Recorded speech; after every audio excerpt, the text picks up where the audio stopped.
A kú déédé àsìkò yìí, kókó inú ìwé ìròyìn la mú wá fún yín láti inú àwọn ìwé ìròyìn ilẹ̀ Nàìjíríà. Orúkọ tèmi ni Ọmágbémisọ́lá Ọmọlọ́rọ̀mádẹ.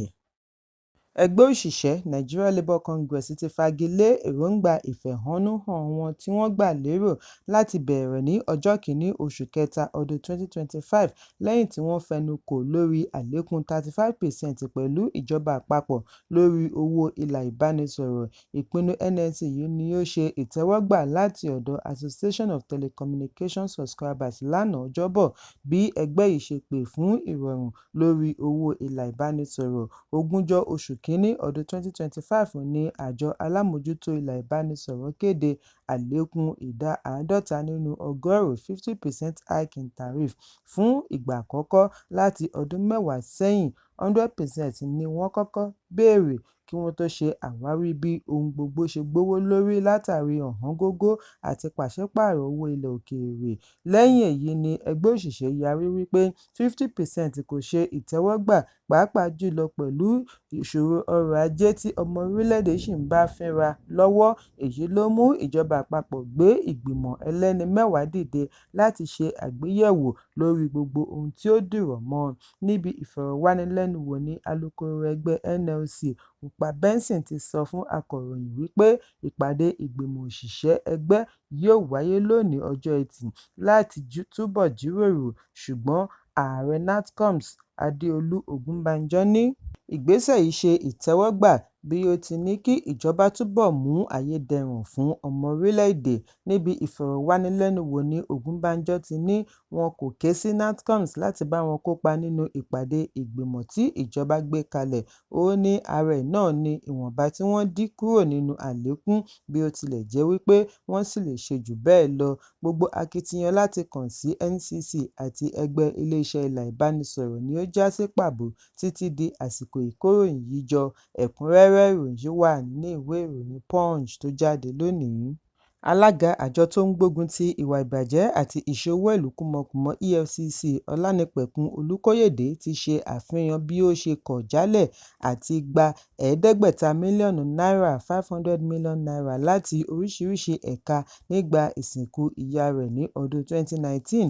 Olúkóyèdé sọ èyí níbi ìpàdé 38th Anti-Corruption Situation Room tí ó wáyé lánàá ní ìlú Àbújá. Ètò yìí ni àjọ Human and Environmental Development Agenda Resource Center, Kano State Public Complaints and Anti-Corruption Commission ICPC àti EFCC pẹ̀lú àtìlẹ́yìn MacArthur Foundation gbé kalẹ̀. Olúkóyèdé ṣàlàyé wípé oríṣiríṣi ojúlówó ẹ̀bùn ni wọ́n fi ránṣẹ́ sí i láti ọ̀dọ̀ àwọn mínísítà, permanent secretaries, directors, àwọn èèyàn jàǹkànjàǹkàn láwùjọ. Ọ̀gá EFCC ṣe ìrántí bí ó ṣe padà sí ilé mọ̀lẹ́bí wọn ní ìpínlẹ̀ Èkìtì níbi tí ayẹyẹ ìsìnkú yìí ti wáyé, tí ó ṣe àwárí oríṣiríṣi ìwé sọ̀wédowó nínú kátọ́ọ̀nù. Lẹ́yìn tí ó ṣe àgbéyẹ̀wò gbogbo rẹ̀ ni ó rí wípé wọ́n fẹ́ẹ̀ tó $500 mílíọ̀nù ló bá pinnu àti dá wọn padà. Olúkóyèdé ní akọ̀wé àjọ EFCC ni òun jẹ́ nígbà tí ó pàdánù ìyá rẹ̀ ní ọdún 2019. Nígbà tí ó máa fi dé ilé mọ̀lẹ́bí wọn ni ó bá màálùú bíi 17 tí wọ́n ti so mọ́lẹ̀ títí kan àwọn tí ó lóyún nínú wọn. Bákan náà ni aṣọ́gbà rẹ̀ gbé àpótí kan fún un tí ìwé sọ̀wédowó kún inú rẹ̀ tí wọ́n fi ránṣẹ́ sí i láti ọ̀dọ̀ àwọn onípò ńláńlá láwùjọ. Nígbà tí ó fi hàn ìyàwó rẹ̀ ni ìyàwó bá ní Ọlọ́run ṣeun, lòun bá dá a lóhùn wípé kí ni Ọlọ́run ṣe. Olúkóyèdé ní bí ó bá jẹ́ wípé òun san àwọn owó wọ̀nyí wọlé ni àṣírí ìbá tú nígbà tí wọ́n bẹ̀rẹ̀ ìwádìí rẹ̀, kò sì ní jẹ́ kí wọ́n ní ìgbẹ́kẹ̀lé nínú rẹ̀. Ó tẹnumọ́ pàtàkì láti jẹ́ olótìítọ́ pàápàá jùlọ lẹ́nu irúfẹ́ ipò bíi ti EFCC. Oṣù kẹsàn-án ọdún 2019 ni ó ṣe ẹ̀yẹ ìsìnkú. Nígbà tí ó máa fi di oṣù keje ọdún 2020 ni wọ́n bẹ̀rẹ̀ ìwádìí rẹ̀. Báwo ni òun ṣe fẹ́ ní ìgboyà àti wọ́de àwọn ọ̀gá iléeṣẹ́ tí àwọn ń ṣe ìwádìí wọn lọ́wọ́ báyìí bí ó bá ṣe wípé òun gba gbogbo ìwé sọ̀wédowó tí wọ́n fi ránṣẹ́ sí i? Àbí báwo lòun ṣe fẹ́ ṣàlàyé fún ìgbìmọ̀ bí wọ́n bá sọ̀wédowó pàdé nínú àpò ìkówósí rẹ̀. Ǹjẹ́ òun á lè sọ wípé owó òkú ni láwọn tó ṣe wípé ẹ̀san ni wọ́n ń wá? Èyí túmọ̀ sí wípé kí ènìyàn hu ìwà tí ó kọjá òye ọmọlúwàbí. Bákan náà ni ó ṣe ìrántí bí ọ̀rẹ́ àti mọ̀lẹ́bí rẹ̀ ṣe fẹ́ kópa nínú àwọn ẹrù tí ìjọba gbà kalẹ̀ tí wọ́n fẹ́ tà lẹ́dínwó, ṣùgbọ́n tí ó kọ̀ jálẹ̀ láti jẹ́ kí wọ́n kópa nínú rẹ̀. Lẹ́yìn oṣù mẹ́jọ tí ìwádìí bẹ̀rẹ̀, wọ́n gbé ìgbìmọ̀ dìde láti mọ bí wọ́n ṣe ta ìní ìjọba sí. Ìbá ṣe wípé wọ́n bá orúkọ mọ̀lẹ́bí rẹ̀ nínú àwọn tí wọ́n ra ọjà ni, ó ní bóyá ẹ̀wọ̀n ni òun ìbá wà báyìí. Ẹ̀kúnrẹ́rẹ́ ìròyìn ṣì wà nínú ìwé ìròyìn Punch tó jáde lónìí.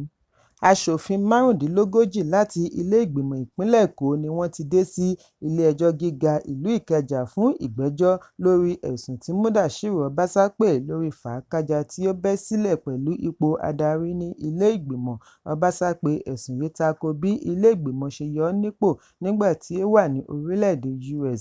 Àwọn aṣòfin yan Mojísọ́lá Mìrándà láti gba ipò adarí lọ́wọ́ Ọbásá, ṣùgbọ́n Ọbásá lọ ilé-ìgbìmọ̀ lánàá láti lọ gba ipò rẹ̀ gẹ́gẹ́ bí agbẹnusọ. Adájọ́ YR Pinheiro ni yóò gbọ́ ẹ̀sùn. Ẹ̀kúnrẹ́rẹ́ ìròyìn ṣì wà ní ìwé ìròyìn The Nation tó jáde lónìí. Síwájú ààwẹ̀ Ramadan ọdún yìí, aláṣẹ àti olùdarí Rural Electrification Agency (REA), onímọ̀-ẹ̀rọ Umar Abdullahi Umar Ganduje ti bẹ̀rẹ̀ pínpín àpò ìrẹsì 3,627 fún àwọn olùgbé ìjọba ìbílẹ̀ Dawakin-Tofa ní ìpínlẹ̀ Kano. Ọmọkùnrin alága gbogbogbò fún ẹgbẹ́ òṣèlú All Progressives Congress (APC) ní ìgbésẹ̀ yìí wáyé láti fi ṣe àtìlẹ́yìn fún ará ìlú àti láti mú ìrọ̀rùn bá wọn lásìkò ààwẹ̀ Ramadan. Nínú àtẹ̀jáde òní ní ìlú Àbújá ni akọ̀wé àgbà fún alága APC Edwin Ọlọ́fun ti ní 1,133 ní àpò ìrẹsì aláàdọ́ta kìlógíráàmù àti 2,494 mẹ́ẹ̀ẹ́dọ́gbọ̀n kìlógíráàmù tí wọ́n fẹ́ pín.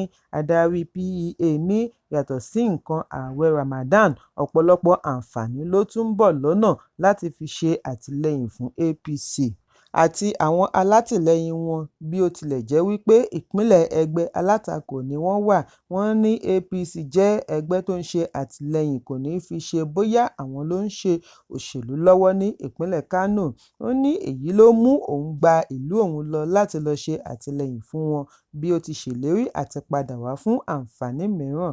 Bákan náà ni ó ṣàlàyé wípé gbogbo oúnjẹ yìí ni wọ́n máa yọ̀ǹda fún ìgbìmọ̀ òṣìṣẹ́ APC láti pín káàkiri wọ́ọ̀dù 38 Tofa, Remi àti Dawakin-Tofa. Ẹ̀kúnrẹ́rẹ́ ìròyìn ṣì wà nínú ìwé ìròyìn The Nation tó jáde lónìí. Lónìí ni ilé-ẹjọ́ tó ga jùlọ The Supreme Court ré òfin tí ó ṣe ìdáwọ́kọ̀ fún ilé-ìfowópamọ́ àgbà CBN àti olùṣirò àgbà láti má yọ̀ǹda àjẹmọ́nú owó oṣù tí ó tọ́ sí ìpínlẹ̀ Rivers. Bákan náà ni ilé-ẹjọ́ pàṣẹ kí ìgbìmọ̀ tí agbẹnusọ Martin Amaewhule darí ní ìpínlẹ̀ Rivers àti àwọn ọmọ ẹgbẹ́ yòókù tí wọ́n dìbò yàn padà sí ẹnu iṣẹ́ wọn láìsí ìdíwọ́. Ilé-ẹjọ́ bu ẹnu àtẹ́ lu ẹ̀ka ilé-ẹjọ́ Àbújá lórí bí ó ṣe fàṣẹ gbégi dínà ìyọ̀ǹda owó fún ìpínlẹ̀ láti ọ̀dọ̀ ìjọba àpapọ̀ nítorí gómìnà Siminalayi Fubara kọ̀ àti ṣe àgbékalẹ̀ ìṣúná owó ọdún 2024 mìíràn síwájú Amaewhule àti ìgbìmọ̀ rẹ̀. Níbi ìdájọ́, ìgbìmọ̀ ẹlẹ́ni 5 ni wọ́n ti gbé ìdájọ́ kalẹ̀ wípé àwọn aṣòfin 27 tí wọ́n kọjá sí ẹgbẹ́ APC ṣì jẹ́ ojúlówó ọmọ ẹgbẹ́ ilé-ìgbìmọ̀. Ẹ̀kúnrẹ́rẹ́ ìròyìn ṣì wà nínú ìwé ìròyìn Vanguard tó jáde lónìí. Aṣòfin tó ń ṣaṣojú Kogi Central Natasha Akpoti-Uduaghan ti fi ẹ̀sùn kan ààrẹ ilé-ìgbìmọ̀ Godswill Akpabio lórí ẹ̀rọ amóhùnmáwòrán Live program wípé ó ń fi ìbálòpọ̀ lọ òun.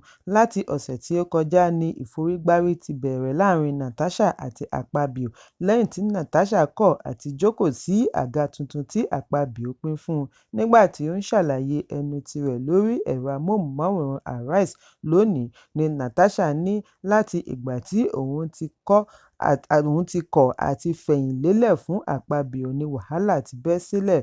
Ó ṣe ìrántí bí Akpabio ṣe sọ fún un bí ó ṣe ń mú un yíká ilé rẹ̀ ní Uyo nínú oṣù Kejìlá ọdún 2023 wípé kí ó lo àkókò díẹ̀ pẹ̀lú rẹ̀. Bákan náà ni Natasha ṣe ìrántí bí Akpabio kò ṣe ṣe àtìlẹ́yìn fún un lórí iṣẹ́ àkànṣe Ajaokuta Steel Company. Ní ọjọ́ kan, òun lọ bá a nínú ọ́fíìsì rẹ̀ lòun bá ń rọ̀ ọ́ kí ó gbé ọ̀rọ̀ òun yẹ̀wò lórí iṣẹ́ Ajaokuta, ṣùgbọ́n tí Akpabio dá a lóhùn wípé bí ìwọ bá lè mú inú mi dùn, gbogbo ohun tí o bá fẹ́ ló máa tó ẹ lọ́wọ́. Natasha fi ìṣẹ̀lẹ̀ yìí wé ti àwọn olùkọ́ iléèwé gíga tí wọn kì í jẹ́ kí akẹ́kọ̀ọ́bìnrin kúrò lójú kan náà nítorí wọn kò fi ẹ̀yìn lélẹ̀. Ẹ̀kúnrẹ́rẹ́ ìròyìn yìí wà nínú ìwé ìròyìn Vanguard tó jáde lónìí. Kókó inú ìwé ìròyìn tòní kò ní jù báyìí lọ. Ẹ pàdé mi ní ìrọ̀lẹ́ fún àkọ́tún ìròyìn. Kí a tó lọ, ẹ má ṣaláì fi àkíyèsí yín ránṣẹ́ kí ẹ sì bá wa subscribe sójú náà wa lórí YouTube kí kókó inú ìwé ìròyìn lè máa tẹ̀ yín lọ́wọ́ ní kíákíá.